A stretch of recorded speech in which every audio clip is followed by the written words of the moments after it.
বুধবার champions trophy শুরুর দিনই ওয়ানডের নতুন হালনাগাদকৃত র্যাঙ্কিং প্রকাশ করেছে আইসিসি, যেখানে পাকিস্তানের বাবর আজমকে সরিয়ে ব্যাটারদের তালিকায় দ্বিতীয়বারের মতো শীর্ষে উঠে এসেছেন শুভমান গিল। বোলিংয়ে মাহিশ থিকসানার কাছে রাজত্ব হারিয়েছেন রশিদ খান। তবে সবশেষ নভেম্বরে ওয়ানডে খেললেও ব্যাটিং র্যাঙ্কিংয়ে 2 ধাপ এগিয়েছেন টাইগার অধিনায়ক নাজমুল হোসেন শান্ত। বোলিং র্যাঙ্কিংয়ে পিছিয়েছেন তাসকিন আহমেদ এবং মুস্তাফিজুর রহমান। অলরাউন্ডার র্যাঙ্কিংয়ে নিজের জায়গা ধরে রেখেছেন মেহেদী হাসান মিরাজ।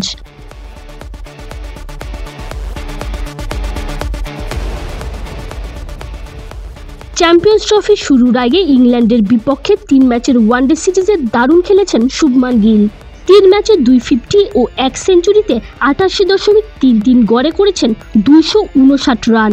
অপরদিকে শেষ 21 ইনিংসে ওয়ানডেতে কোনো সেঞ্চুরি দেখাই পাননি বাবর আজম। ত্রিদেশীয় সিরিজেও ছিলেন একেবারেই নিষ্প্রভ।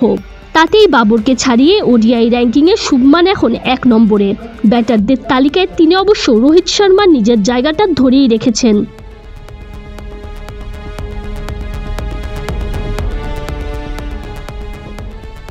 চ্যাম্পিয়ন্স ট্রফিতে বাংলাদেশের গ্রুপে থাকা ভারত পাকিস্তানের খেলোয়াড়দের উত্থান পতন হলেও বাংলাদেশি ব্যাটারদের জন্য খুব বেশি সুখবর নেই। গেল নভেম্বরে আফগানিস্তানের বিপক্ষে সিরিজ খেলা টাইগার অধিনায়ক নাজমুল হোসেন শান্ত 2 ধাপ এগিয়ে এখন আছেন তালিকার 26 নম্বরে। সেটা অবশ্য তালিকার অন্য ব্যাটাররা পিছিয়ে যাওয়ার কারণেই। শান্তর আগে এই তালিকায় নেই আর কোনো বাংলাদেশি ব্যাটার। 1 ধাপ পেছানো মুশফিকুর রহিম আছেন 34 এবং মাহমুদুল্লাহ রিয়াদ আছেন আগের অবস্থানেই 36 নম্বরে।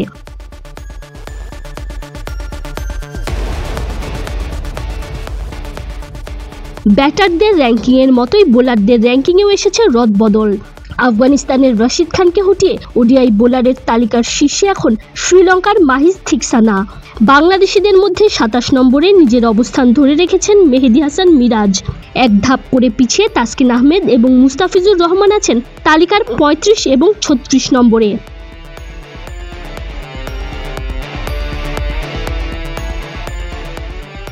অলরাউন্ডারদের তালিকায় অবশ্য সেরা 5-এ কোনো পরিবর্তনই আসেনি। শীর্ষস্থান ধরে রেখেছেন মোহাম্মদ নবী। 2 ও 3 নম্বরে আছেন সিকান্দার রাজা এবং আজমতুল্লাহ ওমরজাই।